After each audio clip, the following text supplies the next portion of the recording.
Bismillahirrahmanirrahim. Assalamualaikum warahmatullahi wabarakatuh. Alhamdulillah. Nahmaduhu wa nasta'inu wa nastaghfiruh wa na'udzubillahi min syururi anfusina wa min sayyiati a'malina. Allahumma sholli ala sayyidina Muhammad wa ala ali sayyidina Muhammad, amma ba'du. Yang saya hormati Gus Baha sebagai pembicara utama penting pada forum yang berbahagia ini. Tes. Ini bassnya diperkecil aja. Tes. Ya, oke. Wah, ini pakai ini yang lebih bagus. Sebelum acara dimulai mungkin kursi yang di depan bisa dipenuhi dulu. Ya, ini yang di belakang monggo bisa. Ini masih, ini khusus untuk spesial ibu-ibu ya enggak apa-apa.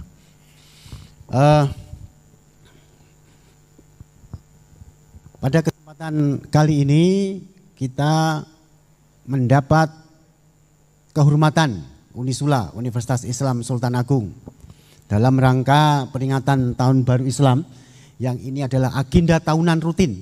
Dan nanti puncaknya Gus, kita akan adakan rapat senat terbuka untuk kegiatan peringatan Tahun Baru Islam ini. Menjelang tahun ini kita akan adakan rapat senat karena ini amanat statuta untuk Tahun Baru Islam ini. Puncaknya ialah penganugerahan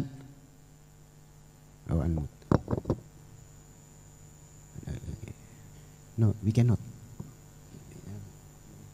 host, make me host. Okay.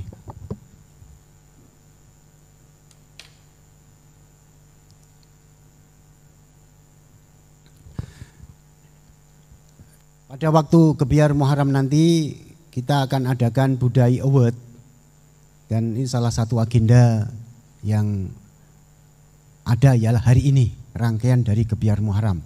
Kita alhamdulillah sudah kerawan pembicara yang sangat, tidak bisa saya sebutlah beliau ini, karena YouTubers ini yang saya ikuti, yang terbaru apa ini, saya selalu mengikuti beliau. Dan viewers yang jutaan di dunia maya ini, beliau memang tidak mempunyai akun khusus, channel khusus. Padahal kalau mempunyai channel khusus ini per bulan bisa $1.000 ini. Tapi beliau untuk apa $1.000 bagi beliau? Channelnya tidak usah dibuat. Ini meliputi kalau kita mengadakan sampel 100 viewers, itu dari Muhammadiyah 40, dari kelompok Nahdiyin 45, kemudian nonnya itu 20. Ya, jadi beliau ini penyatu gitu. Kemudian dari bapak-bapak mayoritas, ibu-ibu 40% gitu. Kita mau survei secara detail aja ya. Sebagian besar inilah kaum milenial menyukai beliau. Nah, ini kita nanti akan jadikan bahan topik riset untuk hibah. Tipe-tipe ya, hibah bersaing dikti untuk topik-topik ke depan untuk ini. Saya minta untuk pusat studi Islam untuk mengkaji kayak begini, ini penting. Ini fenomena luar biasa, maka kita hadirkan, tadi sudah saya sampaikan, alhamdulillah Gus Baha ini kami harapkan nanti salam dari Habib Hasan, Ketua Umum Yayasan Badan Wakaf, bahwa diharapkan secara rutin nanti elit-elit pimpinan universitas, rumah sakit, dan yayasan ingin mengaji kepada beliau. Kalau tidak di sini ya kita boleh pergi ke Narukan, Sarang. Tidak membuang waktu, tidak usah saya kenalkan CV beliau, yang tidak kenal ya kebangetan gitu aja. Tidak kenal Gus Baha enggak kebangetan. Beliau ini adalah murid kinasih Yai Maimun, murid kinasih. Dan beberapa kiai besar di Jawa ini adalah guru beliau. Mohon maaf Gus. Saya berikan langsung waktu kepada beliau untuk memberikan tausiah, nasihat, wejangan, kemudian membuka mindset kita dan seterusnya. Terserahlah, kami tidak mempunyai kewenangan. Dan waktunya juga kami serahkanlah. Kami nggak boleh membatasi ulama. Kalau beliau, saya berhenti sekarang, siap. Dawuh ngoten. Tapi ampun sekedhik Bos. Ini kata. Nggih, monggo Bos, kami serahkan waktu sepenuhnya.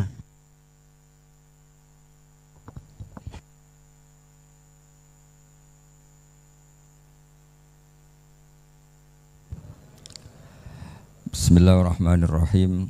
Rabbi syrah li sadri wa yassir li amri wa hlul 'uqdatam min lisani yafqahu qawli. Allahumma shalli wa sallim ala habibika Mustafa sayyidina Muhammadin wa ala alihi wa sahbihi asma'in nama ba'du. Yang sangat saya hormati Ketua Yayasan Badar Wakaf Habib Hasan Al-Munawwar. Juga di sini ada Bapak Rektor Pak Bejo, ada Direktur RSI Bapak Masyudi, para pembantu rektor, para dekan, semua yang hadir saya hormati.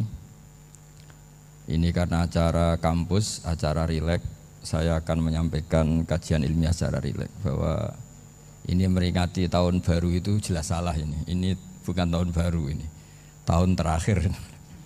Karena ini tanggal 29 ya. 29. Jadi ini meringati akhir tahun. Tapi karena rektornya itu orang bejo, dalah itu nggak ada yang nyoal kesalahannya. Jadi ini orang pinter sama orang bejo itu hebat orang bejo. Saya ini orang pinter, maka tahu kalau ini itu akhir tahun, bukan awal tahun. Tapi saya ada orang bejo, pinter saya tidak terekspos, sehingga orang tetap saja bilang ini peringatan awal apa? Tahun. Jadi menang orang bejo gitu. Ini akhir tahun apa awal tahun? Hari ini akhir tahun. Berarti ini peringatan apa? Akhir tahun. Hanya orang bejo yang kesalahannya tidak dikoreksi. Jadi ini alhamdulillah. Jadi ya tapi ini kesalahan yang tidak maksiat. Insya Allah dimaafkan Allah Subhanahu Wa Taala ini karena kesalahan itu ada dua, ada kesalahan yang maksiat, ada kesalahan yang tidak maksiat. Saya punya komitmen terhadap agama ini. Baik tadi yang dikatakan Pak Rektor, ada unsur ulama, ada unsur habaib, ada unsur pengusaha, ada unsur birokrat. Di antara kenangan-kenangan saya dari Syekhina guru kita bersama Kiai Haji Maimun Zubair, beliau itu sering dawuh, sering ngendikan, dan itu saya sampaikan juga ketika 7 hari wafatnya Agus Robah, cucu Mbah Maimun, putra Agus Subah. Di antara yang beliau katakan itu adalah sok hak agama itu sing nggawa pegawai negeri. Itu berkali-kali beliau ngendikan gitu. Ya saya agak bantah. Lah kalau santri bah, ya santri karuan mesti nggawa agama, tapi sok ben sing nggawa pegawai negeri. Setelah saya jadi kiai dan penelitian, saya itu berkali-kali didatangi dokter, tentara, juga polisi. Mereka sering bilang gini, Gus saya ini dokter negeri. Saya ke NTT, ke Papua, karena saya muslim, berkebutuhan Islam, maka dibikinkan musola, dibikinkan masjid. Kalau kiai tidak bisa, bikin sendiri urunan mau narik siapa gitu. Mau narik tarikan di jalan yang mau nyumbang siapa. Tapi kalau kebutuhan negara, karena tugas negara, ya difasilitasi negara dan tidak dianggap misionaris karena negara. Begitu juga di beberapa negara yang non-muslim kayak di Argentina, di Venezuela, itu ada masjid, ada kajian Islam ya karena duta besar. Dan itu aparat negara. Disinilah kearifan para ulama berkoalisi dengan umarok dengan makna yang positif bahwa agama ini harus ditopang umarok, sistem negara. Tentu di situ ada tentara, ada polisi, ada macam-macam. Kita sebagai kiai juga enggak berdaya di depan para bandar narkoba apa-apa kalau enggak ada BNN. Kita mau apa dengan korupsi kalau enggak ada KPK. Sehingga kearifan para guru-guru kita, mulai Mbah Maimun, bapak saya sendiri, NU, Muhammadiyah, semua ormas-ormas Islam itu pasti maulah kerjasama. Karena kita siapa ya? Kalau enggak kerjasama. Dan di antara pesan Rasulullah SAW adalah yaduwahi ma'al jamaah. Jadi apa ya, kebersamaan itu sudah berkah. Fa inna yadallahi ma'al jamaah. Jadi berkah. Lalu kenapa saya kalau ngaji bawa kitab? Ini agak sebetulnya itu lazim. Lazim itu suatu yang harus. Tapi karena kelamaan mubalek itu tidak pakai kitab. Seakan-akan bawa kitab itu yang aneh. Sebenarnya aneh mereka. Karena begini logika simpelnya ya. Umat Nabi ini berhak dapat apa coba? Berhak dapat warisan yang paling luhur, paling hebat, paling jernih. Apa itu Quran dan hadis? Pertanyaannya, siapa yang paling punya hak otoritatif untuk menerangkan Quran hadis? Ulama. Ulama yang mana? Ya yang kapabel, yang sudah diakui dunia kayak Imam Ghazali, Imam Bukhari, Imam Syafi'i. Artinya kalau kita tidak pakai materi itu ulama mendapat pikiran kita, bukan mendapat pikiran mereka. Saya ulang lagi, kalau kita tidak pakai materi yang otentik, yang orisinil, ulama umat ini mendapat pikiran kita, bukan pikiran mereka. Maka saya berusaha supaya teman-teman atau semua umat Islam dapat pikiran-pikirannya Imam Ghazali, pikiran-pikiran Imam Bukhari, pikiran-pikiran Abul Qasim Al-Junaidi, kejernian-kejernian Abu Yazid Al-Bustami. Kejernian itu diantaranya adalah misalnya makalah yang menurut saya itu makalah yang super. Jadi untuk ngadepi krisis karena COVID atau karena apalah. Itu lama dulu sederhana sekali. Beliau-beliau punya rumus yang mungkin jarang didengungkan orang, tapi saya akan kampanye rumus ini. Al-istighna, hakikatul istighna itu adalah al-istighna anis syai' labihi. Jadi pemenuhan kebutuhan yang sebenarnya adalah kita berusaha menghindari sebanyak mungkin kebutuhan yang sekunder, yang enggak penting. Bukan memenuhi semua yang kita inginkan. Jadi misalnya begini ya, kalau kita lapar, itu keinginan kita itu makan enak apa asal makan? Tentu jawabannya asal makan yang sehat. Tapi kalau nuruti nafsu kita, makannya yang enak, teman makan ya enak. Terus di warung yang favorit. Ini kan satu kebodohan. Kenapa untuk makan saja butuh definisi sekian banyak? Yang kita harus kecewa, warung favoritnya bisa sudah tutup. Atau kita ke sana harus macet. Ribet. Yang benar-benar arif dan bijaksana itu adalah al-istighna anisya. Sesuatu yang tidak mendesak itu jangan jadikan kebutuhan. Sehingga kalau kita puasa misalnya, semua makanan itu enak karena kita sangat lapar. Sehingga Abul Qasim Al-Junaidi ketika ditanya, ma'idamu to'am, lauk makanan itu apa? Jawabannya lucu, alju, lapar. Kalau kamu lapar ya semuanya enak. Ini sudah mulai hilang. Kita bilang makan enak itu ya sate, ya gulai, ya pizza yang kita senang. Akhirnya apa? Untuk nikmatnya Allah itu kita jadi ribet. Apalagi yang orang-orang fasik harus ditemani perempuan yang tidak halal misalnya, atau harus ada ajudan, ribet. Nah pertanyaannya, orang yang ribet sama yang enggak ribet itu pinter mana? Pinter yang enggak ribet. Nah ini kearifan-kearifan yang mulai hilang. Lalu siapa yang bisa mewarisi itu? Ya ulama. Jadi ulama itu cara berpikir sebenarnya simple.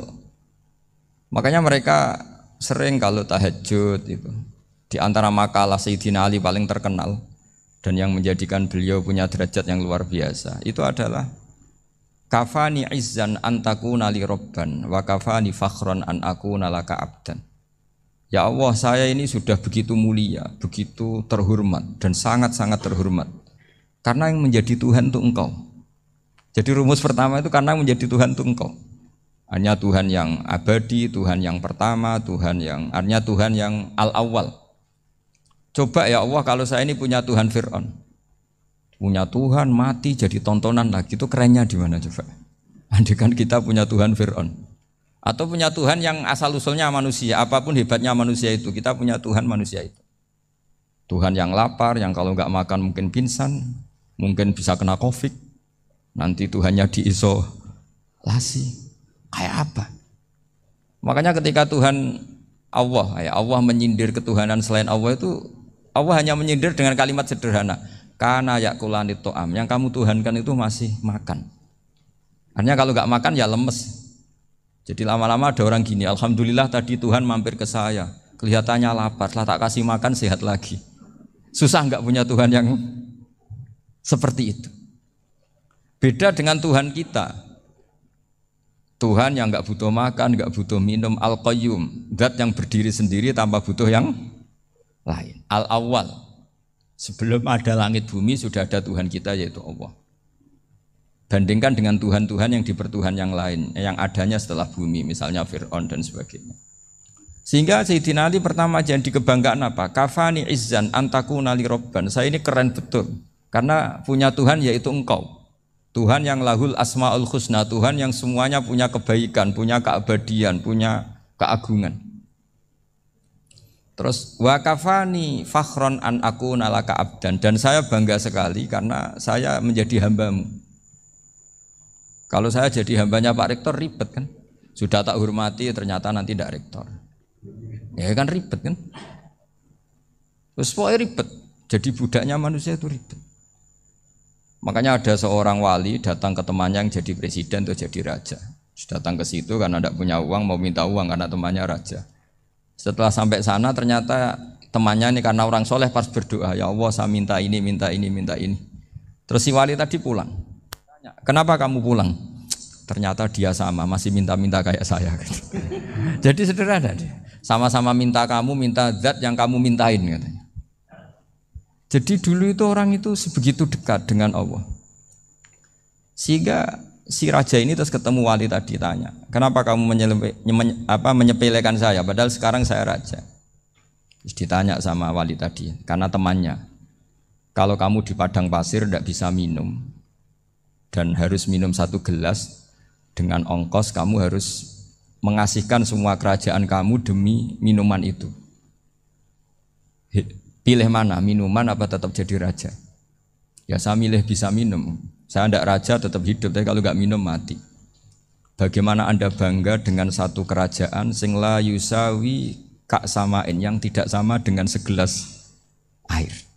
Jadi artinya terus mereka melihat jadi raja itu ya biasa, jadi presiden biasa, jadi rektor biasa. Karena mereka biasa berlogika hakikatul izzah itu ya taqarrub ila Allah, yang benar-benar terhormat itu ya dekat dengan Allah. Begitu seterusnya mereka bikin paradok-paradok yang aneh, tapi itu menjadi pelajaran. Bapak saya Ki Nur Salim itu senang baca anekdot Nasiruddin Koja. Itu kalau bikin orang-orang aneh, itu dia datang ke satu pesta, pakai baju lusuh, pakai sarung lusuh atau celana lusuh, sama Sohibul Bait yang punya acara dibiarin. Setelah dibiarin dia pulang pakai jas, pakai dasi, pokoknya keren. Dihormatin, pakai alpat, pokoknya dihormatin, silahkan. Pas dia disuruh minum, minumannya itu disokkan saja ke sakunya. Jas, kamu harus minum yang banyak, karena kamu yang dihormati, bukan saya. Terus makanannya semuanya diletakkan di saku, ada yang apa, ayo kamu makan yang banyak. Alpatnya juga gitu, dikasih sate, apa, ayo kamu makan yang banyak. Mereka tidak melihat saya, melihat kamu. Akhirnya orang satu pesta itu istighfar semua, berarti kita ini salah. Terus dia pidato, kenapa kamu ngomong gitu? Tadi saya datang, orangnya sama. Gara-gara beda pakaian, penghormatannya beda. Berarti yang berhak dapat makanan ini jasa ya, bukan saya. Betapa naifnya kita sebagai orang. Ternyata kita masih hormat sesuatu yang seperti itu, yang atribut lah. Jadi orang-orang sufi itu orang yang bisa menertawakan dunia. Akhirnya ya, pertama dia dianggap orang gila, masa jas dikasih makan, dikasih minum. Tapi secara fikih dia benar, haram dia makan. Karena pas dia datang dibiarin, setelah pakai jas dikasih makan. Berarti hakikat yang dapat rezeki siapa? Jasnya apa orangnya? Jasnya apa orangnya? Jasnya. Jadi itu orang-orang sufi, kearifan orang-orang dulu itu bisa ngelola hal-hal yang keseharian menjadi luar biasa. Ada seorang wali melihat istrinya makan 1 piring, anaknya makan 1 piring. Ditanya, kalian kenyang? Wah kenyang sekali. Melihat anaknya minum kopi 1 cingkir seneng, kalian seneng sekali. Wah kalau seneng dengan hal-hal yang murah bisa, ngapain harus seneng dengan hal-hal yang mewah, bodoh sekali saya. Sehingga terus mereka bisa qanaah. Qanaah itu ya hidup itu simpel, sederhana. Jadi tentu saya tidak akan ngomong yang muluk-muluk, selain itu tidak bidang saya juga apa ya. Kita ini butuh obat di kondisi Covid seperti ini, butuh kesederhanaan, butuh apa ya? Istighna tadi, kita harus istighna billah an ghairillah. Jadi sudah cukup bahwa Allah ini segalanya. Sehingga tadi saya dengarin himnenya Unisula, yang paling saya kagum adalah dimulai dengan kalimat-kalimat thayyibah. Di antara tugas suci Nabi Ibrahim dan semua nabi adalah wa ja'alaha kalimatam baqiyatan fi aqibi. Nabi Ibrahim itu nabi yang diberi gelar Allah. Dia adalah nabi yang menjadikan kalimat tauhid itu kalimat yang abadi. Fi akibih, di anak turunnya, di semua generasinya, baik anak turun karena gen maupun karena pembinaan, karena pendidikan.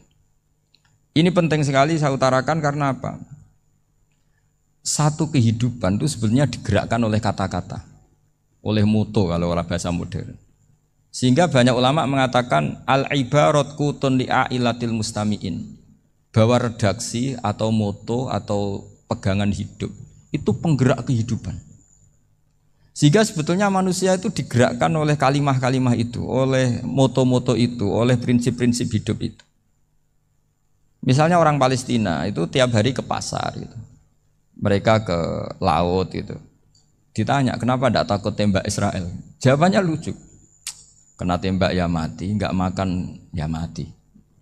Enggak kerja ya mati. Ya sudah sama-sama mati ya mendingan aktivitas normal.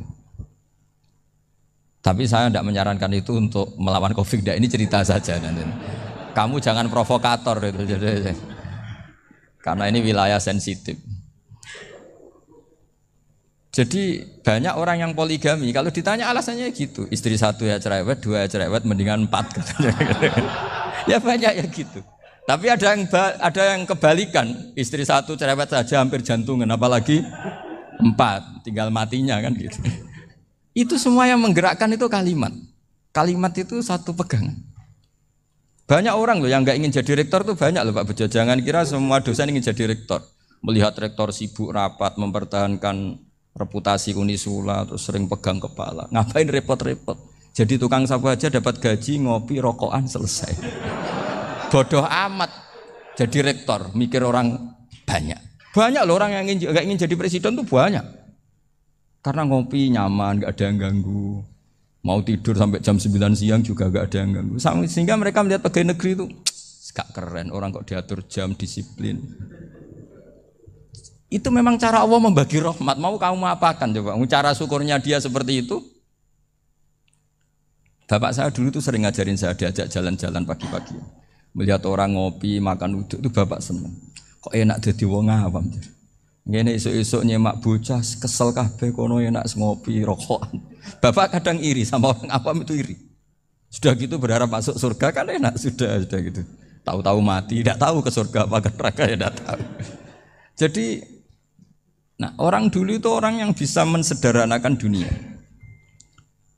Sehingga ya sudah cara bahagia. Makanya saya alhamdulillah saya ini kerjasama sama UII sama beberapa kampus. Memang amdan itu sengaja. Kampus itu ya punya sistem yang nggak bisa mewakili sistem kiai. Kiai juga punya sistem yang nggak terwakili oleh kampus, juga sebaliknya saling melengkapi. Saya sering ketemu rektor UII, rektor kampus-kampus Islam. Mereka cerita, Gus pendidikan pondok harusnya dimodernkan gini-gini. Saya bilang, kalau pondok modern kayak kampus itu nanti saya ketemu Allah tidak bisa jawab. Kenapa Gus? Saya beri contoh gini.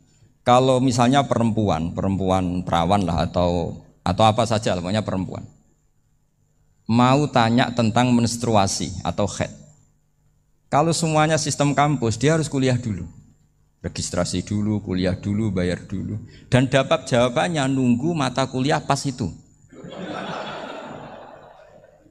Bandingkan kalau sistem pondok, saya tuh sering ke pasar sama anak saya dicegat sama ibu-ibu. Gus, anak saya ngalami gini-gini, keluar darah terus menerus, nggak 6 hari tapi 1 bulan penuh. Itu hukumnya apa Gus ya? Nanti saya mau sowan ke jenengan. Nggak usah sowan di sini aja. Ya sudah. Sebelum mengeluarkan darah yang rutin seperti itu biasanya haidnya berapa hari? 6 hari ya sudah ikut yang 6 hari, yang lainnya istighatsah. Ngoten tok Gus, ya udah ya. Begitu terus di masalah udhiyah, Pak. Ya coba kalau semuanya pakai sistem kampus, daftar dulu, bayar dulu. Jadi ini nggak ada jawabannya, nunggu mata kuliah itu. Baru dapat jawaban, itu biasa nggak sholat bertahun-tahun karena belum ada jawaban tentang itu. Nah itu kalau misalnya orang mati, tahunya cara memulasara jenazah itu nunggu kuliah dulu, pas mata pelajaran itu dulu, baru menangani orang mati. Berarti orang mati itu tergeledak semua. Tapi kalau kiai kan enggak. Kesini orang mati terbakar, kalau dimandiin malah badannya copot-copot, itu gimana hukumnya? Ini ada orang mati Gus Kendat, ini disolati apa enggak? Ada orang mati oplosan itu disolati enggak? So sering ditanya gitu. Gak usah registrasi Pak Rektor, gak usah registrasi, gak usah daftar, gak usah seminar. Makanya kalau orang kampus wani kiai itu ya kualat tenan itu, karena ini yang on time. Tapi pondok seperti saya ya ikrar seikrar-ikrarnya. Pentingnya kampus karena melatih efisiensi waktu, disiplin, tata kelola manajemen sehingga kita ya hormat. Tapi tadi kita harus saling melengkapi sehingga saya tunjukkan ke publik bahwa saya hormat sekali sama polisi, sama tentara. Coba kita bisa apa ngadepi bandar narkoba kalau enggak polisi? Bisa apa coba menjaga NKRI kalau enggak tentara? Begitu juga ya sudahlah kita memang fa inna yadallahi ma'al jamaah. Kita berkah itu kalau bersama-sama. Enggak bisa kita sendiri. Nah lalu orang kayak saya itu ya beberapa kali sebetulnya saya itu ditawanin jadi doktor honoris causa apa. Kekhawatiran saya satu Pak Bejo, takut pas enggak punya uang. Itu dokter kok di duit kan enggak pantas gitu. Jadi repot gitu daripada beban lah sudah lah nggak usah dokter. Jadi kalau nggak punya uang ya pantas, terus kalau ngebis ya pantas. Suatu saat kalau mati nggak ada yang hadir ya pantas, nggak dokter gitu. Kalau sudah dokter kok masuk neraka, kayaknya apalagi rektor kampus Islam kok masuk neraka itu kan kok kayak nggak pas itu. Misalnya rektor Unisiola ditanya mungkar nakir nggak bisa kan kayak gimana gitu. Makanya harus sering ngaji saya supaya enggak malu di depan mungkar nakir. Masa rektor ditanya mungkar nakir enggak bisa. Harus berani bentak. Ini saya rektor loh Pak mungkar nakir. Masa kalau wali-wali dulu berani. Masyhur di cerita wali-wali ditanya marabbuka manabuka. Saya ini guru tauhid. Kok kamu tanya marabbuka manabuka yang ngelotok.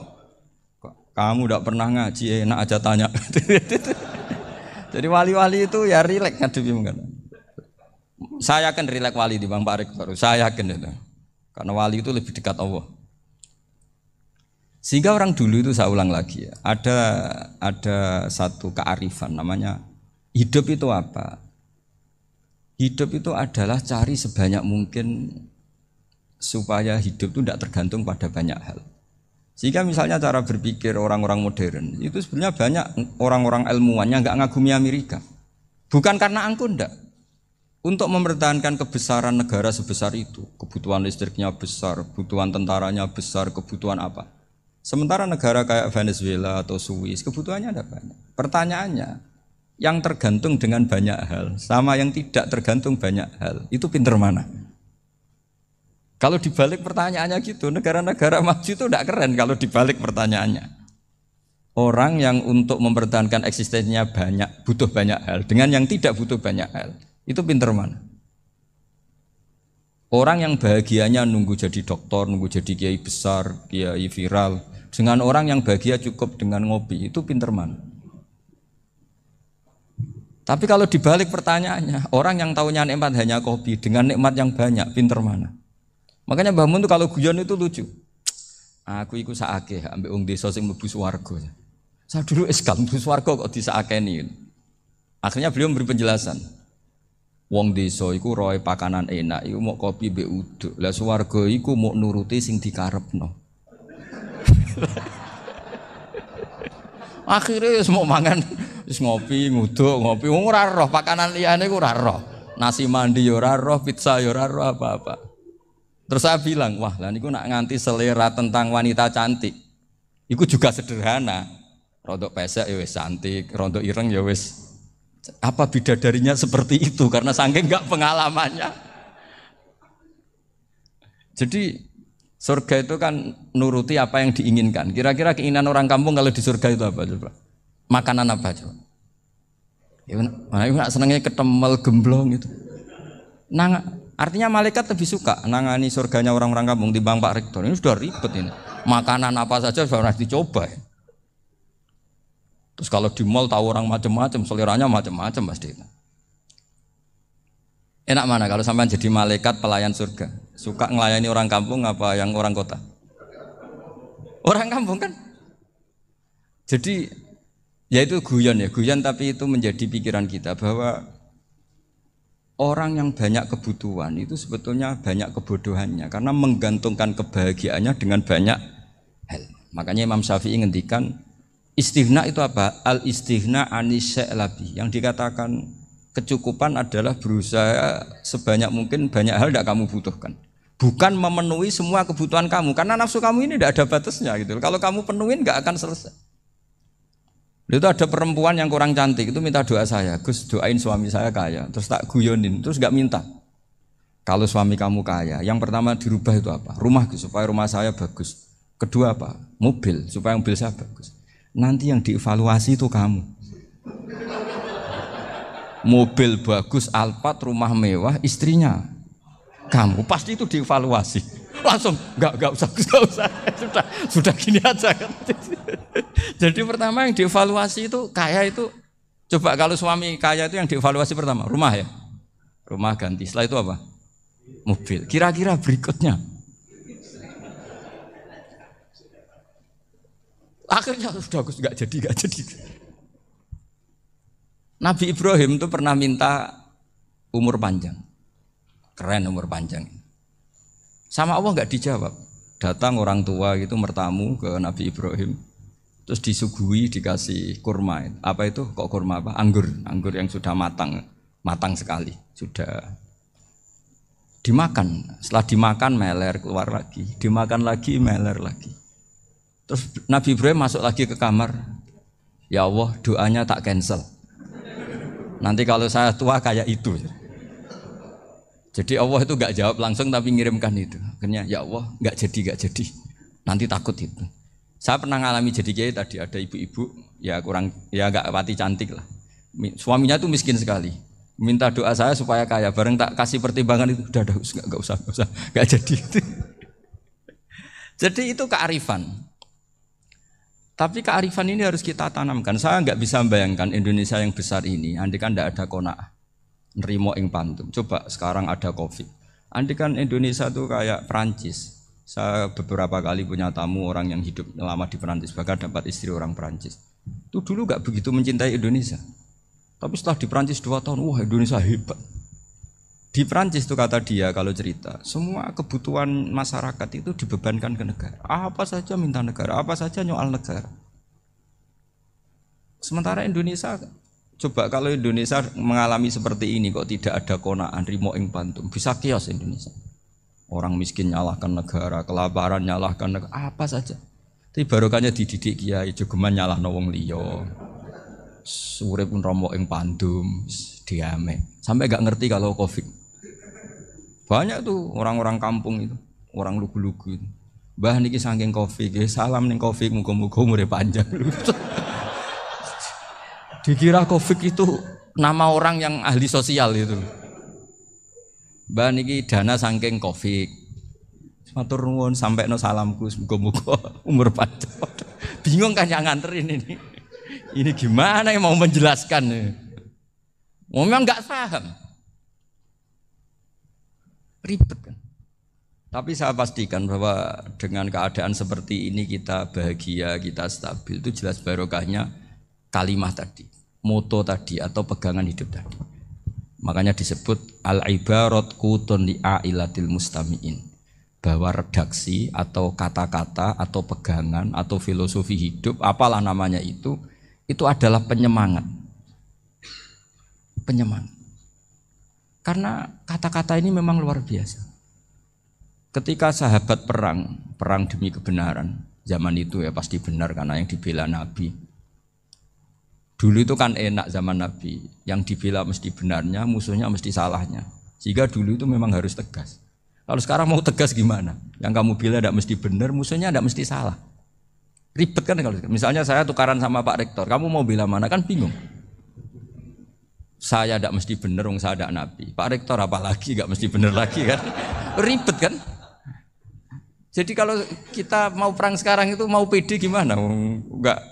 Makanya banyak ulama sekarang tuh mau tegas tuh enggak berani karena ya banyak hal yang abu-abu lah wilayahnya, misalnya pilihan presiden atau pilihan bupati, pilihan menteri. Kamu mati-matian bela itu, yang kamu bela tidak mesti benar, musuh kamu tidak mesti salah. Misalnya pilihan bupati, wah ini kabupaten ini baik kalau bupatinya ini, yang satu bilang ini, terus tim suksesnya kamu tanya, kamu yakin? Ya tidak juga. Lah kenapa semangat? Kan saya botohnya, paling alasannya ya itu aja, bukan yang lain. Beda dengan zaman Nabi, Nabinya mesti benar, Abu Jahalnya mesti salah, kan enak aturan mainnya jelas. Singkat cerita dalam perang itu banyak sahabat yang ngalami luka, ngalami apa gitu. Kemudian curhat ke Nabi, ya Nabi gara-gara derekkan jenengan, ngikuti jenengan saya harus ngalami seperti ini, seperti ini. Ngiranya orang itu diapresiasi sama Allah keluarnya itu. Ternyata sama Allah gak diapresiasi. Malah diturunkan ayat intakunu ta'lamuna fa innahum ya'lamuna kama ta'lamun wa tarjuna minallah ma'ala yarjun. Kalau kamu sakit karena perang, orang-orang kafir itu ya sakit, itu saja berani padahal demi kekafiran. Wa tarjuna minallah ma'ala yarjun, padahal kamu punya nilai lebih yaitu berharap kepada Allah yang mereka tidak punya. Saya jadi kiai itu ya kadang mangkel. Karena yang benci ya benci, yang seneng itu ngel-ngel loh kayak Pak Bejo. Jadi semuanya ribet. Nah iya, yang benci ya ganggu, yang seneng ya ganggu, tambah nemen. Seribet. Tapi kalau sudah ingat bandar narkoba, mereka berhadapan dengan polisi, kadang ditembak karena kesalahannya terlalu fatal. Antar persaingan mereka juga bisa tembak-tembakan karena merebut pasar narkoba. Itu saja mereka berani. Kok kita yang jadi kiai kadang dicium tangannya, dihormati gak berani, hanya takut apa ya, musibah-musibah kecil lah, atau problem-problem kecil. Lah iya, kalau kita bandingannya gitu. Kalau kamu mau tahajud kedinginan, itu masih nanti dihisab Allah itu gitu. Maling ayam itu keluar malam-malam, hanya dapat ayam. Itu gak takut dingin. Ya gak takut digebuki masa. Kamu mau tahajud aja takut dingin. Makanya nanti hisabnya orang soleh itu nanti dijajarkan orang dolim. Terus diperbandingkan. Wah itu habis kamu kalau itu. Jadi misalnya Unisula mau rapat, tapi ini malam, kalau malam dingin nanti sama masuk angin. Anak-anak pang di perapatan aja berani kamu. Kalau sudah perbandingannya gitu tuh ribet kita nanti. Makanya itu kalimat itu moto atau filosofi hidup. Sehingga diulang lagi nasihat itu. Iyam saskum korhun fakodu masal koma korhum mislu. Kalau kamu kena luka, orang-orang yang nggak benar juga akan kena luka. Itu aja berani demi ketidakbenaran. Masa kamu demi kebenaran nggak berani? Akhirnya orang itu, ya itu kalimat, itu heroik. Makanya kita ini penting ya. Makanya tadi himne Unisula dimulai kalimat thayyibah. Karena kalimat ini yang menjaga kita kalimat ini. Misalnya tentang Tuhan. Kenapa orang Islam imannya kokoh seperti ini, termasuk yang sudah hidup di Amerika, di Australia, di mana-mana. Itu ya barokahnya ajaran atau barokahnya kalimah. Saya sebut kalimah saya pakai bahasa santri. Karena la ilaha illallah itu dalam tradisi santri disebut kalimatu haqqin alaiha nahya wa alaiha namut wa alaiha nub'ats. Ada yang riwayat wa biha nub'ats insyaallah taala minal aminin. Kenapa mereka di mana-mana meskipun sekolah di Amerika, di Australia, bahkan di Uni Soviet tetap mukmin? Itu barokahnya ajaran yang benar. Allah itu siapa? Tuhan. Tuhan itu sifat dasarnya apa? Awal. Dia harus wujud awal sebelum makhluk yang lain. Sehingga ketika ada negara yang maju, yang tertib, manajemennya tertib, masyarakatnya makmur, tapi punya Tuhan yang tidak seperti itu, tidak awal, itu sudah gak nyaman. Karena ndaklah keren Tuhan saya, karena Tuhan saya itu al-awwal, zat yang pertama. Tuhan saya keren lah, zat yang gak mati. Tuhan yang gak mati, yang gak pernah mengalami kematian. Sehingga tontonan atau yang dilihat kenikmatan-kenikmatan yang lain ini tidak mengubah dia pendirian tentang Tuhan. Karena mantapnya satu kalimat tadi bahwa Tuhan itu ya harus satu, harus awal, harus tidak mati, tidak rusak, tidak mengalami apa-apa yang membahayakan. Sehingga ketika ditawarin Tuhan yang lain meskipun menjanjikan secara finansial atau kemakmuran, mereka gak tertarik. Itu coba, itu barokahnya makmur apa barokahnya ajaran? Barokahnya ajaran. Sering negara Islam itu kalah makmur dengan mereka, tapi barokahnya ajaran ini tetap apa? Tetap Islam. Makanya Nabi Ibrahim, Nabi yang sukses bikin wa ja'alaha kalimatam baqiyatan fi aqibi. Sehingga kita ini bekti sama orang tua misalnya, itu ya karena ajaran. Suwargamu itu karek wong tuamu. Nak wong tuamu ridho, Allah ridho. Nak ora ridho, Allah ora ridho. Ridho wa fi ridhol walidain wa sakhatu wa sukhtu wa fi sakhatil. Sehingga ketika ada orang tua yang agak brengsek gitu, anak-anak tetap hormat. Punya orang tua yang miskin, yang sudah miskin, tukang tombok nomor, Banyak kan di kampung gitu. Ya tetap hormat. Coba kalau dari awal kita ngajari orang tua kamu hormati ya, kalau baik, kalau tidak usah. Bisa geger Indonesia. Tapi barokahnya ajaran-ajaran itu Indonesia tertib karena ada ajaran. Nah ini di sini ini pesantren dan Unisula semua harus berkontribusi membuat ajaran yang benar itu adalah ciri utama Islam. Sehingga Islam ini dimulai dengan ajaran kalimatu haqqin alaiha nahya wa alaiha namut. Sehingga kita tenang seperti ini. Saya ini termasuk kiai yang tenang. Meskipun kata orang banyak saya ini kiai besar, tapi termasuk kiai yang paling tenang. Termasuk yang paling tenang. Karena saya ini pakai mazhab orang-orang hebat. Saya berkali-kali cerita, orang kayak Imam Syafi'i itu orang yang luar biasa. Saya berkali-kali cerita, orang yang tadi nyium tangan kamu ya Imam Syafi'i, di belakang tuh ngerasani kamu, menghujat kamu. Jawabannya enak saja. Berarti saya alhamdulillah orang yang wibawa. Buktinya di depan saya enggak berani. Jadi enteng saja. Diceritain sebagian kampung, sebagian separuh dari warga kamu itu enggak suka kamu. Ya bagus lah enggak suka saya, enggak akan utang duit saya. Di mana-mana orang utang itu karena teman dekat. Kalau enggak seneng pasti minimal enggak utang, enggak pinjam mobil, enggak pinjam apa. Berkah mana yang seneng sama yang gede. Jadi dianggap enteng saja. Semua yang dialamin dianggap enteng saja. Misalnya punya istri pemarah, ya baguslah marahin suami. Kalau marahin tonggo malah ribet. Jadi kamu harus terima kasih kalau dimarahin istri. Baguslah marahin saya mah, kalau marahin tonggo ribet. Jadi enteng saja. Tapi kita sekarang itu karena nafsu ya, sehingga menghadapi hidup ini ribet. Ulama dulu kalau mau mati itu senengnya bukan main. Sudah lama saya ini ingin gak maksiat. Kayaknya gak maksiat paling efektif itu mati. Ya tidak apa-apa Gusti, kalau sebaiknya mati ya mati aja. Enteng saja. Jadi melihat kematian itu akhir dari segala keburukan atau potensi keburukan. Apapun baik kita sekarang, suatu saat mungkin kita gak baik. Yang bisa menghentikan ketidakbaikan atau potensi ketidakbaikan itu apa coba? Mati kan? Berarti mati itu mengerikan apa menyenangkan? Mesti kamu tidak berani menjawab. Meskipun secara ilmu kamu berani, tapi secara rasa agak berani kan? Saya ulang lagi ya, yang bisa menghentikan keburukan atau potensi keburukan itu apa coba? Apa? Kematian. Berarti kematian itu menyenangkan atau menyusahkan? Apapun kamu tidak berani jawab karena kamu agak-agak duniawi itu kelihatannya. Tapi secara ilmu, kamu tahu kan kalau mati itu tidak buruk-buruk banget. Karena apa? Itu akhir dari segala keburukan. Sehingga Nabi ngajarkan kalimat itu begitu luar biasa. Allahumma ahyini makanatil hayatu khairan li wa tawaffani makanatil wafatu khairan li. Nabi melihat dunia itu begitu indah. Ya Allah, kalau saya ini hidup, anggap saja hidup ini ziyadatan li fi kulli khairin, menjadi modal saya menambah segala kebaikan. Jika suatu saat saya mati, anggap mawon rohatan li min kulli syarrin, itu akhir dari segala keburukan saya. Sehingga mati hidup ya baik karena di situ kita bisa berkontribusi beramal soleh. Mati juga baik karena mengakhiri segala keburukan. Nabi nate ngendikan lagi, ajaban li amril mu'mini inna amrahu kullahu khair. Orang mukmin itu mengagumkan, semuanya baik. In asobathu na'ma syakara fakana khairan lah. Kalau baru dapat nikmat dia syukur, maka itu baik. Wa in asobatu dharra sabara, kalau dapat masalah mereka sabar, itu juga baik. Sehingga orang mukmin dua sisinya pasti baik. Itu juga kalimat, maksudnya moto atau pegangan hidup.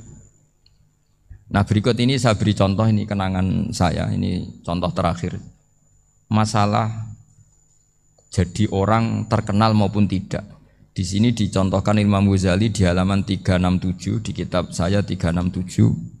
Juznya 3 di kitab Ihya Ulumuddin. Di sini beliau cerita betapa untuk menjaga ikhlas sebaiknya orang itu tidak terkenal, tidak syuhrah, tidak terkenal.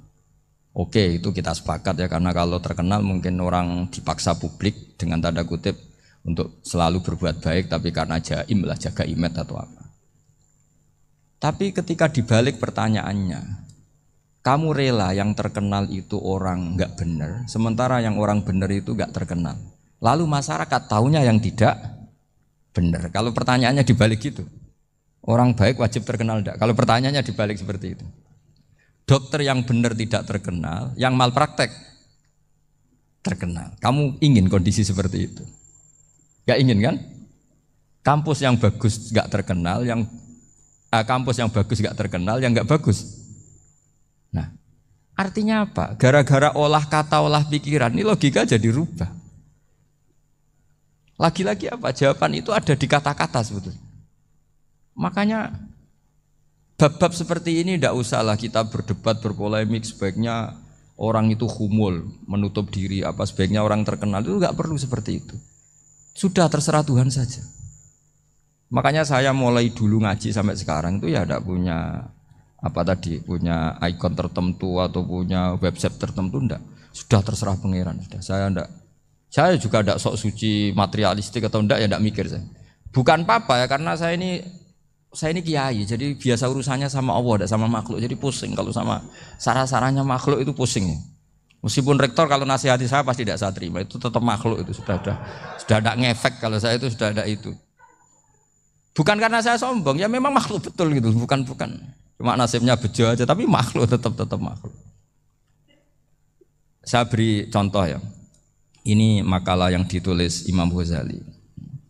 Ya, i'lam aslahaka Allah anna aslal jah wa intisarus sayyid atau sayyidi wal istihar.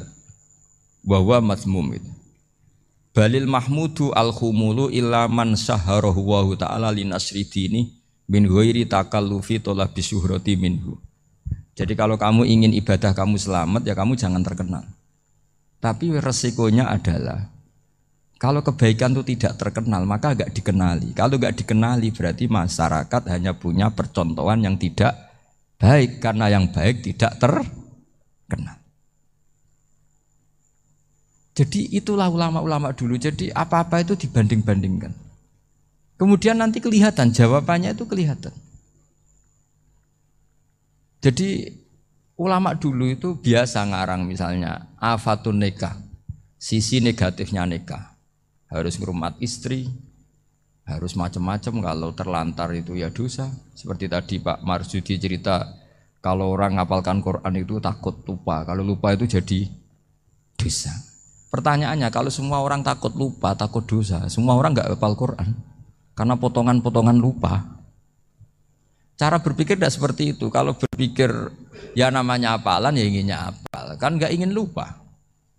Lah nanti kalau takdirnya lupa karena hal-hal yang dimaklumi oleh syariat itu nggak yang termasuk dosa. Yang dosa itu lupa liwiri udhrin syar'iyyan, lupa yang tidak ada sebab yang apa? Syar'i. Tapi lupa bawaan EQ-nya tidak bagus. Lupa bawaan sering dibentak. Oh itu enggak masalah karena bawaannya orang tertekan itu ya lupa. Coba kamu hafal Quran, terus punya kredit jatuh tempo, pas hari itu aku yakin enggak cerdas sudah. Itu bawaannya orang tertekan itu pasti lupa. Jadi ya saya teruskan ya. Jadi terus ada makalah yang sangat bagus sekali tentang itu. Saya baca ya. Wa yadullu ala dzalika anna Allah azza wa jalla amaral anbiya'a bi idharil amali lil iktida wa khassahum bi mansibin nubuwah. Wa la yajuzu ayyudhanna bihim annahum khurrimu afdhalal amalen. Jadi orang yang terlalu mendewa-dewakan khumul itu menutup diri. Oke, itu baik karena dengan khumul, dengan menutup diri Anda tidak riya, Anda tidak pamer. Tapi kata Imam Ghazali, kamu juga harus ingat, di antara syaratnya Nabi itu harus mengumumkan kalau beliau itu seorang Nabi. Harus memaklumatkan kalau beliau seorang Nabi supaya bisa diikuti. Caranya sholat harus diumumkan, sehingga Nabi itu mengatakan harus jamaah. Karena dengan cara jamaah itu bisa shollu kama ra'aitumuni usolli. Coba kalau Nabi sholatnya enggak diperlihatkan, kamu harus sholat yang benar. Caranya gimana ya Rasulullah? Itu rahasia. Bingung enggak kira-kira? Bingung enggak? Ya misalnya amal rahasia selalu lebih baik. Terus ada pertanyaan, Nabi ngendikan kamu sholat yang benar, caranya gimana Nabi? Ya itu rahasia. Terus gimana coba? Tapi Nabi ngendikan apa? Shollu kama ra'aitumuni usolli. Ya sudah, kamu sholat niru saya sholat. Berarti Nabi sholatnya diperlihatkan apa disembunyikan?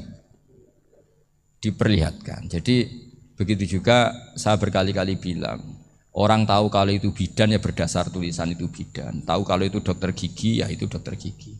Jangan sampai gara-gara tidak ada tulisan mau beli alat bangunan di dokter gigi. Mau periksa gigi di toko bangunan. Gara-gara apa? Nggak ada maklumat. Nah, di sini ulama-ulama selalu memaklumatkan dirinya. Termasuk Imam Ghazali ketika ngarang kitab dinamai Ihya Ulumuddin, bahwa kitab ini bisa menghidupkan ilmu-ilmu agama yang mulai hilang. Begitu seterusnya. Jadi ini ngaji ya. Jadi orang itu harus ngerti ya. Jadi jangan nuruti emosi sendiri atau logika sendiri. Bahwa saya suka humul, ya monggo, agama Islam menyediakan sarana itu. Uzlah itu ya punya sisi kebaikannya sendiri. Tapi syuhrah terkenal asal tidak nuruti nafsu juga punya sisi kebaikannya sendiri. Setidaknya umat ini punya satu master kebaikan yang mudah diakses. Tapi tadi saya ulang lagi, jangan karena hadun nafsi, jangan karena kepentingan pribadi. Makanya di sini disebutkan wa yadullu ala dzalika ay ala syuhrah anna Allah ta'ala amarul anbiya bi izharil amal lil iktida. Allah selalu memerintahkan para nabi kalau ngamal kebaikan ya harus dimunculkan supaya bisa ditiru. Yaitu tadi kita tidak bisa bayangkan kan kalau misalnya Nabi menyuruh kamu harus sholat yang benar, kemudian sholatnya Nabi sembunyi. Lalu ditanya, Nabi saya niru siapa? Wah itu rahasia, kamu nggak boleh lihat sholat saya, saat takut tidak ikhlas. Ribet kan? Sehingga jamaah itu statusnya tetap harus. Nah bedanya harus ini ulama berpendapat harus yang apa? Fardu kifayah, tapi fardu itu maknanya harus. Tapi bukan berarti kalau nggak jamaah sholatnya nggak sah, nggak. Tetap tapi statusnya jamaah tetap apa? Harus. Nah barokahnya harus ini orang yang baru sholat, sholatnya langsung benar karena ada yang diikutin. Coba kalau mantan dukun baru sholat terus sholat sendiri, itu mesti mirip mantra. Karena dia tidak ada master percontohannya. Tapi barokahnya ada master, orang paling bodoh pun kalau sholat ya benar, karena standar ada komandonya, ada imamnya. Sehingga Imam Ahmad malah berpikir keras, syarat sahnya sholat itu harus jamaah. Cara pikirannya Imam Ahmad keras sekali beliau. Sehingga kalau orang sholat sendiri kok ada orang lain yang maunya berjamaah harus bayar, orang itu harus bayar demi sahnya sholat. Itu madzhabnya Imam Ahmad. Tapi kalau madzhab Syafi'i hanya mengatakan itu fardu kifayah, yang kalau satu komunitas gak mau melakukan semuanya apa? Dosa. Ya jadi ini sebelum sesi ringan tanya jawab, hanya 2 saja tanyanya, nggak boleh banyak-banyak, nanti nggak pulang-pulang saya. Jadi tak baca lagi biar dapat berkahnya Imam Ghazali. Wa qala qaumun asirru afdalu minal alaniyati. Terus kata sebagian ulama al alaniyah itu afdal minas sirri.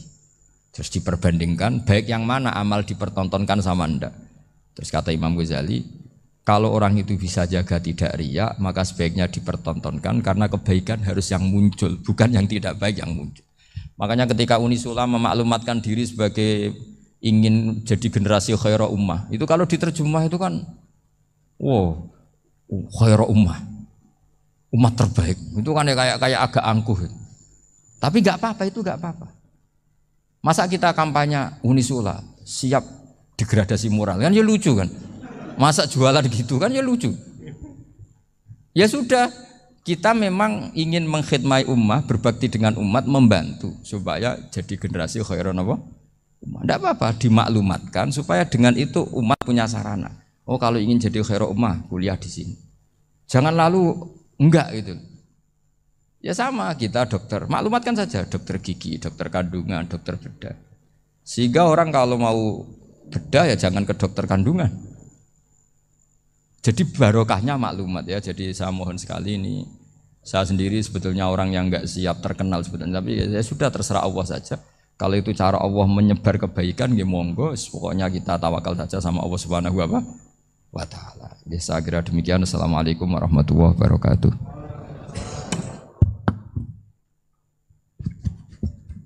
Nggih, matur suwun, Gus. Alhamdulillah. Sesi tanya jawab. Gus, 2 nggih. Ya, ini ada dari Yogi Banjarmasin, satu tipe dengan Ahmad Banyuwangi, satu tipe dengan Rizka Pekanbaru. Yang dari Banjarmasin itu, Gus mohon izin ngaji lewat jarak jauh, baik melalui YouTube ataupun lewat medsos. Namun sanadnya bagaimana Gus? Sebab masa kini belum bisa ketemu langsung. Terus Reska Pekanbaru ini trik mendidik akidah anak sejak dini, pripun? Terus Ahmad Banyuwangi ini bagaimana kaum milenial, ini karena setipe Gus, generasi XYZ yang lahir tahun 2000-an, bagaimana membuat menarik belajar tasawuf bagi generasi anak-anak. Nggih, namung niku. Tapi setunggal tipe nih tasawuf. Bagaimana belajar tasawuf untuk generasi-generasi yang cik nom-nom niku. Terus satu itu setipe dengan mendidik anak. Kemudian yang nomor 2 mohon izin ngaji jarak jauh. Sanadnya pripun? Karena belum bisa ketemu. Begini ya, saya mungkin yang kesekian kali ya punya tamu dari Kalimantan, dari Sulawesi. Memang kalau sebagian mereka pernah mondok itu tersiksa karena ngaji saya hanya lewat virtual atau lewat medsos. Kebaikan itu pasti sudah benar. Jadi dengan ketemu langsung maupun enggak itu secara sana itu sudah cukup. Cuma ada beberapa kebenaran yang butuh jelimet, butuh tahqiq, itu yang harus ketemu langsung. Tapi kalau yang kebenaran-kebenaran umum itu tidak perlu, karena kebenaran itu bahasa lainnya itu al-ma'ruf, sesuatu yang mudah dikenali oleh akal, oleh nurani, oleh komunitas, oleh sistem sosial. Sementara mungkar itu sesuatu yang aneh. Andai kan tidak ada agama pun, orang akan bilang selingkuh itu mungkar. Andai kan tidak ada agama pun, sesuatu milik siapa harus jelas. Sehingga diaturlah ini istrinya ini istrinya ini barangnya ini. Yang paling berhak make apa ya yang punya kan. Makanya nikah itu disebut ma'ruf. Yang boleh make ya yang punya. Misalnya yang boleh make mobil itu ya yang punya atau yang dapat izin. Itu disebut ma'ruf. Lalu yang nggak punya kok make, itu namanya mungkar. Ya aneh, nggak punya kok make tanpa izin. Sehingga kebaikan-kebaikan seperti ini nggak butuh sanad karena semua orang pasti kenal. Makanya disebut kebaikan itu al-ma'ruf, kemungkaran disebut mungkar. Jadi ma'ruf maknanya arafahul aklu, akal ini mudah menerima. Mungkar maknanya angkarohul aklu, akal ini menjadi aneh. Kan nggak mungkin lah orang yang waras mau ini ada minuman, kalau kamu minum hilang kesadaran, minuman ini halal, itu aneh nggak? Aneh kan? Tapi kalau kebalikannya ini minuman manfaat untuk stamina, manfaat untuk kesehatan, maka ini halal. Nah agama itu datang dengan sesuatu yang ma'ruf dan menolak sesuatu yang mungkar. Nah kebaikan-kebaikan seperti ini itu Pak Rektor gak perlu sanad karena itu sudah lazim, sudah keniscayaan. Lalu ada kebenaran yang butuh detail. Misalnya begini, wali nikah itu siapa? Wali nikah itu adalah bapaknya dan mbahnya misalnya. Nah kalimat dan mbahnya ini salah kalau dalam fikih Islam. Karena mbah dalam bahasa Jawa itu bisa mbah dari ibu.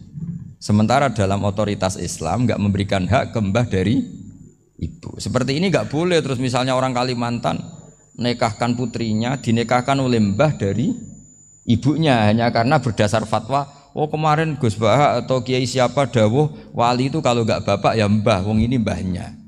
Nah itu butuh detail. Yang dimaksud mbah di bab wali adalah abul ab, bapaknya bapak, bukan sekedar mbah. Nah hal-hal seperti itu mohon sekali untuk tidak kesusu atau tidak tergesa ngambil kesimpulan karena itu butuh fikih yang apa? Detail. Ya butuh fikih yang apa? Detail. Padahal istilahnya sama, wali itu bapak dan mbah. Sehingga dalam kitab-kitab matan misalnya kalau ada fa'ahakul auliya bitazwid abun summa jaddun itu pasti sama Sarah dikritik. Al-aula ayyakula abul ab, seharusnya jangan dikatakan mbah karena kalau mbah memasukkan dari ibu. Yang benar adalah abun fa'abul ab, bapaknya bapak.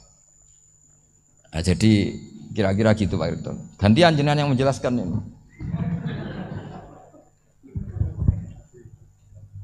Yang nomor 2, Sekarang baru itu kalian bagaimana mendidik ini akidah dan tasawuf bagi generasi-generasi milenial ini. Ya kayak tadi, tasawuf maupun tauhid maupun ilmu moral apapun itu mudah sekali dididik. Ciri utama agama ini itu ad-dinu yusrun, agama itu mudah. Mudah itu artinya ya nurani nerima ya gampang, akal ya gampang, komunitas ya nerima gampang. Kayak tadi penjelasan saya tentang Tuhan. Ada orang miskin dari Indonesia, misalnya kuliah di Amerika. Dia mulai kecil tahu yang seharusnya jadi Tuhan itu siapa. Ya yang menciptakan langit bumi, sebaiknya yang jadi Tuhan itu siapa? Ya yang wujudnya paling awal. Kemudian dikasih alternatif Tuhan yang wujudnya ada tanggalnya. Keren gak misalnya? Kan terus gak keren. Kok Tuhan sama buminya kok dulu buminya, kayaknya kok enggak lah kayak gitu. Artinya barokahnya logika yang sehat ini kan ya setahu saya hampir jarang kan yang murtad masalah tauhid itu. Kalau moral banyak yang agak nakal, tapi secara tauhid jarang yang murtad karena tanaman logika tauhid itu mantap di Indonesia. Mulai kecil kan diajarin wujud, qidam, baqa, mukhalafatul lihawadisi, qiyamuhu fi nafsi. Sama, moral juga gitu. Jong jogeman misoi wong, kan dipisoi sakit enggak? Jangan pernah mencubit orang, dicubit itu sakit. Jadi orang diberi rasa, enggak enak loh disakitin orang, dijotosin orang, ya sudah jangan jotosin orang, enggak enak. Sehingga apa ya, kalau kamu ingin sopan ya disopani ya harus sopan, kalau ingin dihormati harus menghormati orang lain. Sehingga itu tertanam. Makanya bangsa kita termasuk yang terbaik akhlaknya. Kalau musim haji itu dipuji-puji sama sekian negara karena pantangan lah kita nginjek orang sholat, melangkai orang ruko, orang sujud. Kalau orang lain mungkin kan seenaknya. Iya, karena mulai kecil itu dilatih tidak boleh melangkai orang, tidak boleh. Nah, jadi akhlak itu ya diajarkan mulai kecil plus logikanya. Logika itu ya apa saja lah, yang penting menjadi anak kecil itu paham. Dan itu mudah, saya ulang lagi mudah, karena agama ini ad-dinu yusrun, agama ini mudah, jadi mudah difahami. Enggak bisa kamu katakan misalnya tasawuf. Tasawuf itu ya gampang kayak tadi, seperti Bapak kalau ngendikan. Makanan yang membikin enak itu karena menunya yang mewah kamu cocok atau karena kamu lapar. Lama-lama orang kan berpikir, ya setiap puasa itu kok tempe enak, tahu enak, tapi kalau sudah buka, sudah kenyang, apa saja semuanya menjadi tidak enak, padahal kualitas menunya masih enak, tapi gara-gara kenyang menjadi tidak enak. Berarti penyebab enak itu lapar apa menu? Lapar.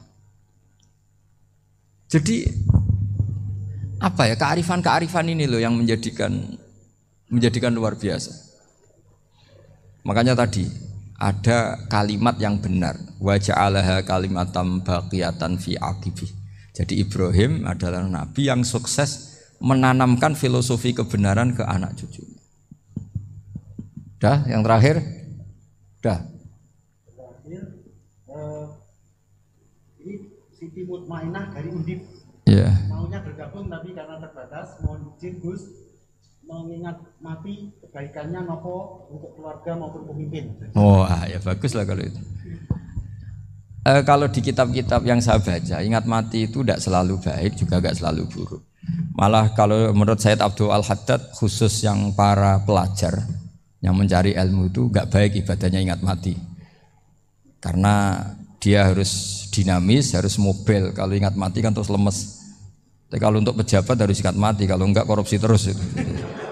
Harus ingat mati. Jadi kalau manfaat bagi keluarga begini ya, saya merasakan. Ini tanya anak saya itu baru tamat aliyah kemarin. Yang satu barusan mondok sarang baru 2 bulan atau 1 bulan. Itu saya kalau bilang ke anak-anak gini, kamu ketemu saya itu harus spesial. Bisa saja bapak besok itu meninggal. Jadi semua hari itu spesial. Karena jangan-jangan ini kenangan terakhir. Nabi itu kalau ngajari orang supaya sholat khusyuk, sholli ka'annaha sholatu muwaddi'in. Kamu sholat seakan-akan itu sholat terakhir kamu. Oh itu mesti serius. Kamu ketemu istri seakan-akan terakhir pertemuan kayak mau pergi ke New Zealand atau ke Amerika. Coba malam itu spesial karena besok istri saya pergi. Bayangkan kalau itu terakhir mau mati. Sampai ngamuk serasido lah kan gitu. Jadi hikmah ingat mati itu makanya Nabi diantara riwayat ya. Meskipun riwayat ini diperdebatkan, tapi jelas ini satu petua yang baik. Wa'mal li akhiratika ka'annaka tamutu dan kamu beramal untuk akhiratmu seakan-akan besok itu mati. Maka sholat kita akan spesial. Hidup kita akan spesial karena kenangan kita terbaik ya sekarang, mau besok sudah mati. Sehingga anak-anak saya itu sama saya itu senang sekali. Saya juga sama anak-anak senang. Karena kesempatan ini tidak selalu ada. Jadi Tapi ada kalimat untuknya wa'mal lidunyaka i'mal lidunyaka ka'annaka ta'isu abadan. Untuk duniawi kamu seakan-akan hidup selamanya. Itu maksudnya itu rileks saja. Misalnya hari ini urusan enggak selesai, besok masih ada hidup. Enggak selesai, besok masih hidup, sehingga rileks. Tapi kalau urusan akhirat harus selesai sekarang karena besok sudah mati. Jadi ingat mati itu positifnya ya tadi. Semuanya akan indah. Coba orang yang mau meninggalkan Indonesia, misalnya nyuwun sewu LSM yang biasa demo atau mahasiswa yang biasa demo, terus tawarin, besok kamu kuliah di Rusia.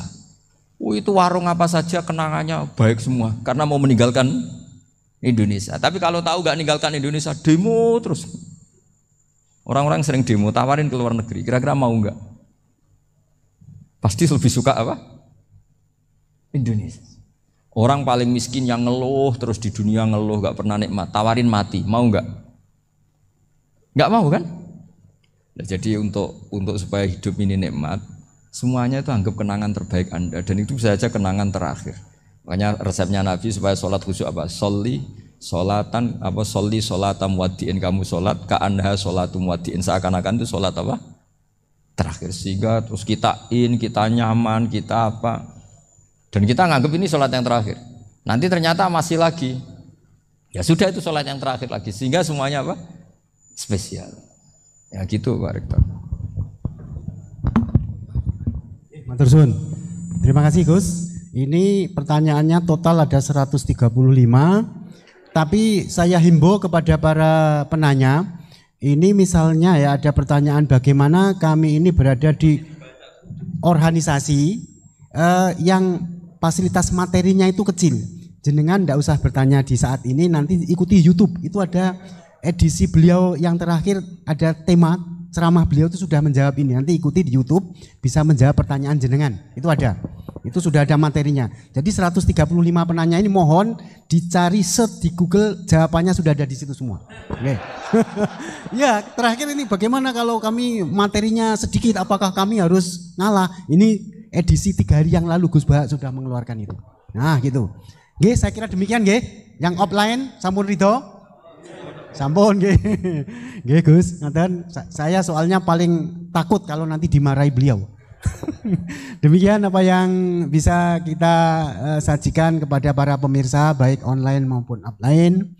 Saya selaku moderator yang mendampingi beliau Gus Bahak, mohon maaf apa ada kekeliruan dan hanya ini yang bisa kami sampaikan. Mohon maaf dan selamat mengikuti YouTube beliau yang sangat berseri dan beragenarkan dan sangat mencerahkan. Wassalamualaikum warahmatullahi wabarakatuh.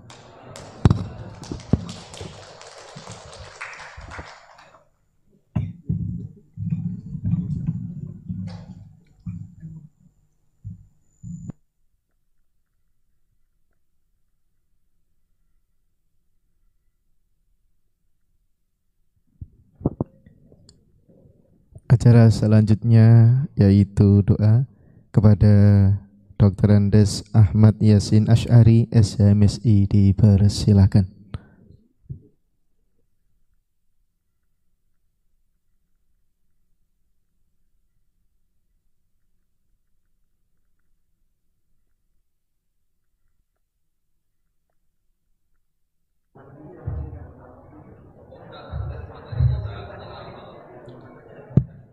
Bismillahirrahmanirrahim. Al-Fatihah. A'udzubillahi minasyaitonir rajim.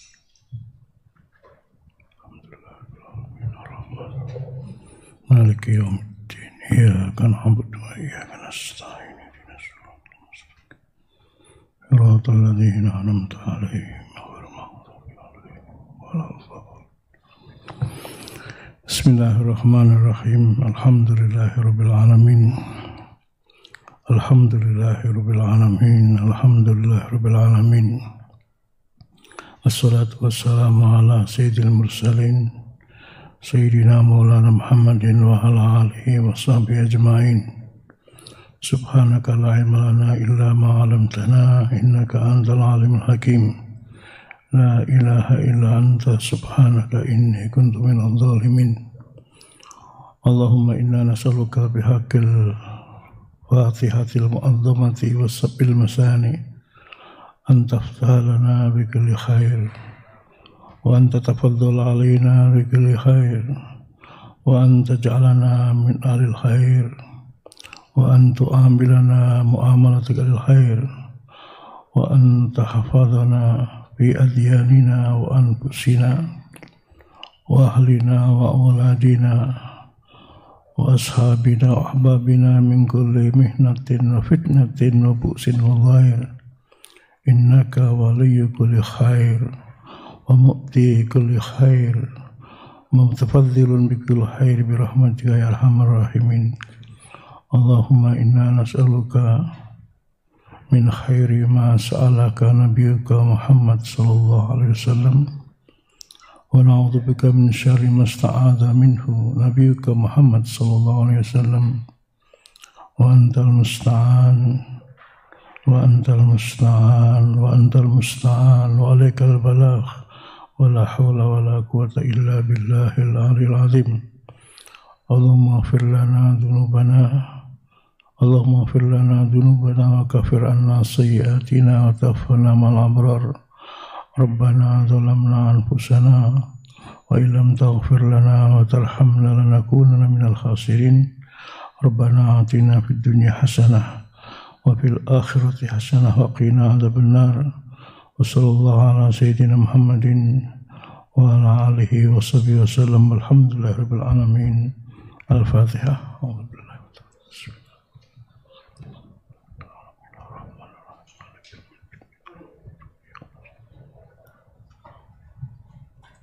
Assalamualaikum warahmatullahi wabarakatuh.